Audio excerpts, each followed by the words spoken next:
Hi, it's time for story time. Today we're going to talk about a finance influencer who scammed $23 million from people who think that getting your financial advice off of YouTube is a really good idea.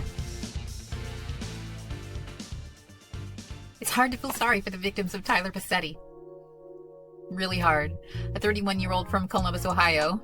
This guy somehow convinced strangers on social media to hand over more than $23 million to him, calling himself a finance influencer who had zero real qualifications, no track record, and absolutely nothing to prove he knew what he was doing.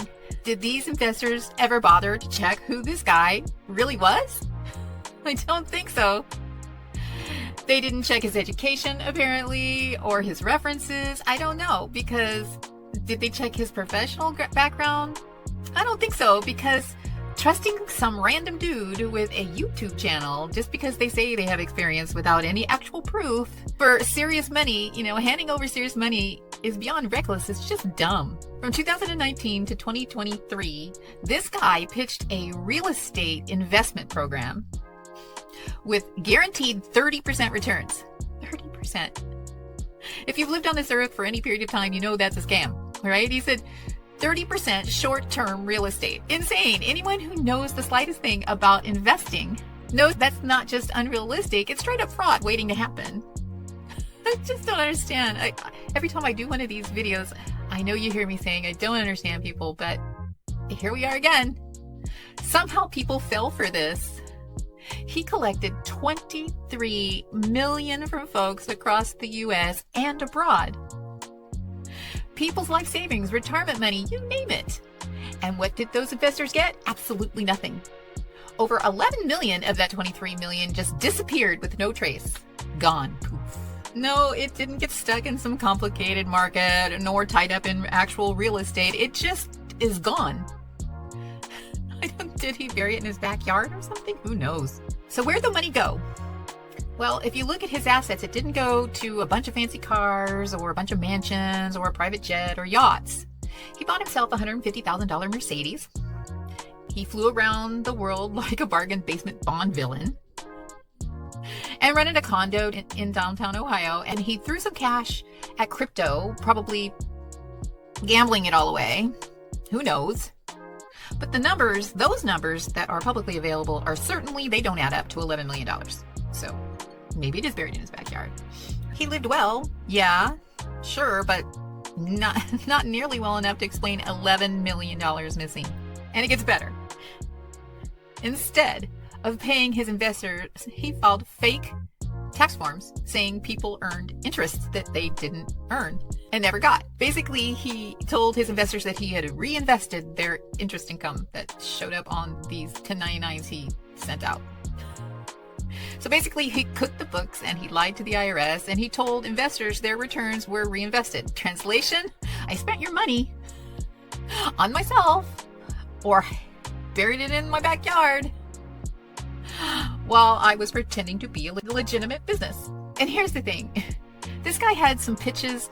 He was one of those, I'll teach you how to be rich people. But let me tell you what, have you ever heard that saying, those who can do, those who can't teach? Remember that when somebody on the internet is asking you for money, okay? Tyler Bossetti. I am a serial entrepreneur and investor.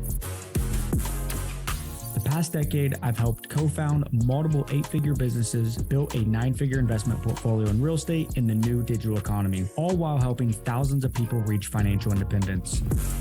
Are you ready to end your victim mentality, eliminate financial restrictions, and grow generational wealth? Or are you doing all of this for nothing?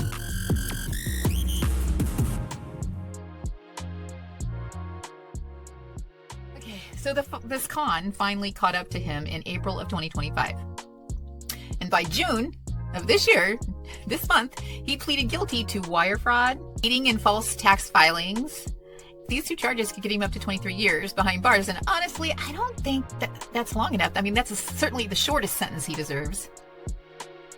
But the bigger question here for me, how dumb do you have to be to trust a guy like this? No licenses, no credentials, no real assets, just a social media account and his word for it. I can't believe that people give their money to people with no real proof that they know anything about what they're doing just because they have a good sales pitch. But they do. People handed him millions. 23 million, in fact, that we know of. So if you gave your money to this guy without doing your homework, you share some blame for this mess. At least a dozen civil lawsuits are trying to claw back what's left, but good luck with that. Get your shovels out. Most of the missing millions are probably lost in a crypto wallet or disappeared into thin air. Although it's got to be somewhere. I don't think they can find it. Anyway, Tyler called it the boss lifestyle. I call it what it really is, a master class in how dumb people can be when they trust some random dude just because he's got a slick Instagram and a YouTube channel.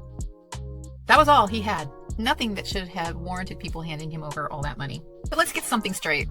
Social media isn't your financial advice place, especially if somebody is wanting you to hand over money to them. It doesn't hurt to listen to somebody like me give you some tax advice, but certainly do your research. I'm not asking anybody for money. You need to vet people's backgrounds. You need to see if they're registered to do what they say they're doing, that they have a right to do it. Most people who give investment advice are registered to do that. They've taken tests and they're regulated, and they are required to carry insurance in case something happens. But what y'all did here, everybody who invested in this guy, was congratulations, you invested in a scam. You bankrolled it. So this isn't just negligence on your part, it's straight up stupidity, disguised as trust. So don't do that again, okay? And if you're listening to this story, do not give your money for investment purposes to somebody on the internet, to a financial influencer. Don't do that. Absolutely do not do that. Use registered, reliable people. Use people with the right credentials, the people who you can check their background, the people who are licensed and insured. So the next time a financial influencer promises you a 30% return in months, remember Tyler. Remember that social media isn't a magic money factory. It's a hunting ground for scammers who prey on people too lazy or clueless to do the homework. I'm a little irritated with people. That's it for now. Please like and subscribe. I'll see you next time.